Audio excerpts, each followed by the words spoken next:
Less than 7% of the global population has invested in cryptocurrencies. That's not just a stat, it's a signal. A reminder that we are still in the early stages of one of the greatest financial shifts of our time. Those already in this space are not late. They're early, very early. And as we watch this new digital economy unfold, it's crucial to understand not only where we are, but where we're going, especially when it comes to ISO 20022, because that's where real utility meets mass adoption. Let's start with one of the loudest voices in crypto, Michael Saylor. The CEO of MicroStrategy has hinted at another major Bitcoin purchase, stating too much blue, not enough orange, referring to a chart showing the lull in recent BTC buys. MicroStrategy currently holds $52.87 billion in Bitcoin, and any new purchase could inject momentum into the market. But it's a double-edged sword. Their average purchase price?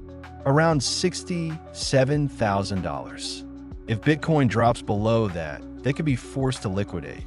And a sell-off from a $50 billion plus position, that could shake the entire market. Now onto XRP.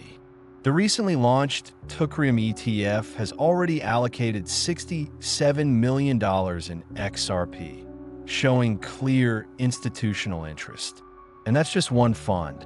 Standard Chartered estimates that spot XRP ETFs could attract $4.40 to $8.30 billion in capital during their first year alone. JP Morgan projects similar figures. That level of inflow would be historic. And it's worth noting, both Standard Chartered and JP Morgan are not only involved in traditional finance, they're also directly connected to ISO 20022 initiatives. And here's where it gets even more important. The timeline for ISO 20022 migration. Initially expected by July, then pushed to October. Now, the final date is set for November 2025. That's when all major financial institutions will be required to adopt the new global messaging standard. This isn't theory. This is policy. This is infrastructure.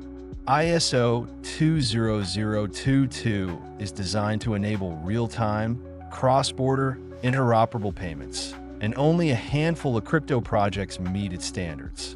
We're talking XRP, XLM, XDC, HBR, Algorand, Cardano, and a few others. Not Bitcoin, not Ethereum. That distinction matters. That here's a perspective shift. ISO 20022 was created in 2004.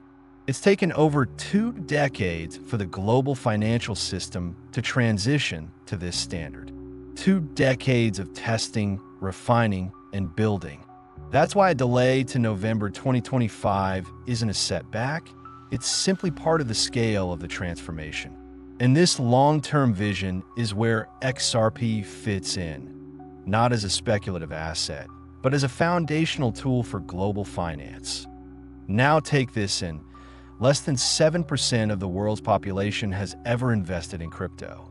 That means over 93% of people are still watching from the sidelines. And when it comes to XRP specifically, we're likely talking about well under 1% of global holders. You're not just early, you're microscopic in statistical terms.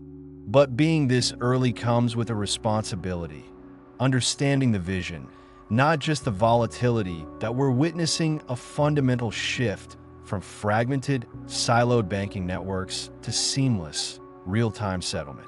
And the assets positioned for that new reality are the ones built to work within the system, not against IT.S. We'll take a moment and reflect on what phase of the journey we're truly in.